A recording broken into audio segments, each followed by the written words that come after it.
D'abord, c'est la première année d'exercice de notre mandat. Je sais quels propos avaient pu être tenus dans la période électorale, quels fantasmes d'ailleurs avaient pu être alimentés sur le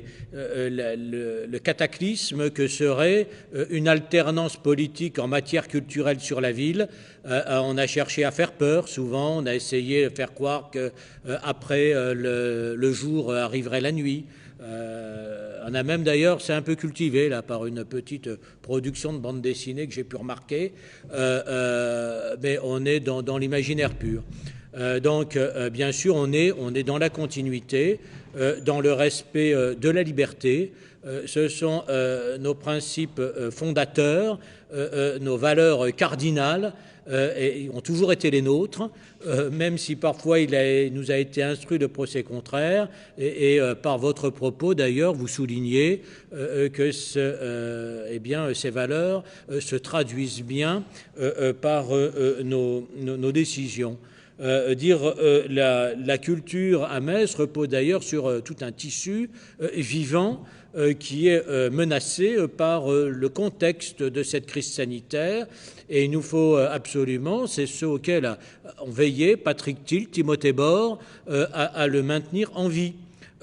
parce que ça s'inscrit précisément dans une continuité, même si elle est marquée par la création et l'innovation permanente, mais c'est aussi, j'en suis absolument persuadé, que la culture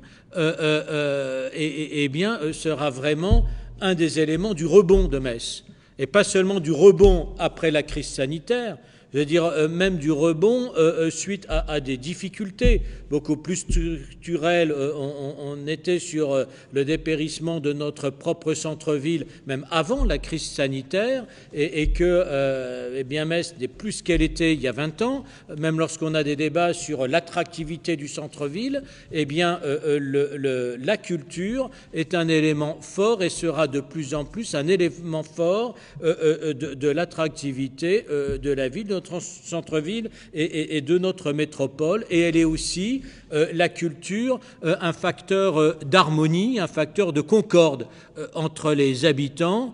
dans une société toujours de plus en plus tendue, de plus en plus fracturée, la